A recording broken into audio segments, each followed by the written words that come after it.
Nous avons le secrétaire général du gouvernement et du conseil des ministres avec nous. Bonsoir, Monsieur Traoré. Bonsoir et merci de nous accueillir. À vous la parole. Merci.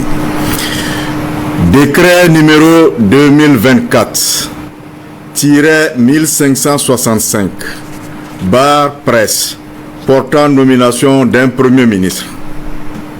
Le président du Faso, chef de l'État, vu la Constitution, vu la charte de la transition du 14 octobre 2022 et son rectificatif du 25 mai 2024, décrète.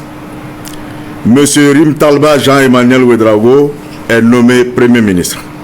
Le présent décret sera publié au journal officiel du Faso. Ouagadougou le 7 décembre 2024, signé le capitaine Ibrahim Traoré. Merci, Monsieur Traoré, et merci de rester avec nous pour la suite de ce 20h. Le récent limogeage d'Apollinaire Kielem de Tambela et la nomination de Rintalba Jean-Emmanuel Ouédraogo comme nouveau Premier ministre au Burkina Faso représentent un tournant important dans la transition politique menée par le capitaine Ibrahim Traoré.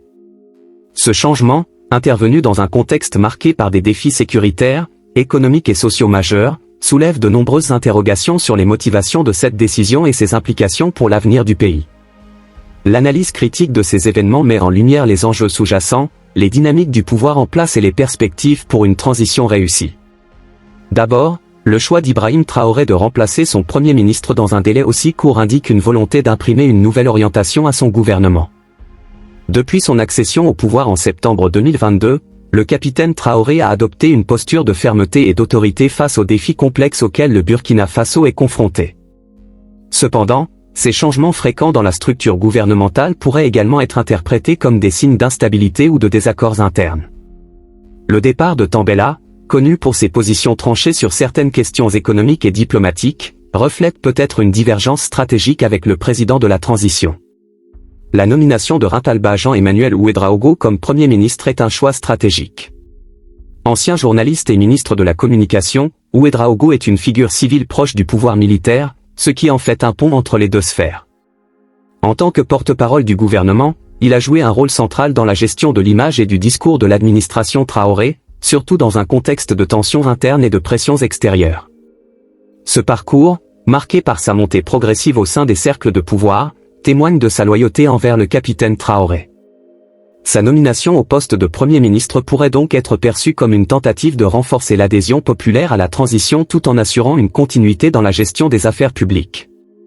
Toutefois, cette décision suscite également des interrogations sur la portée réelle de l'indépendance et de l'autorité du Premier ministre dans un régime de transition dominé par une forte influence militaire. Loin d'être un simple changement de personne, cette nomination pourrait refléter une stratégie visant à consolider le contrôle du pouvoir exécutif par le capitaine Traoré. Cela soulève des questions cruciales sur la capacité du nouveau Premier ministre à imprimer sa marque et à conduire des réformes nécessaires pour sortir le Burkina Faso de la crise multidimensionnelle qu'il traverse.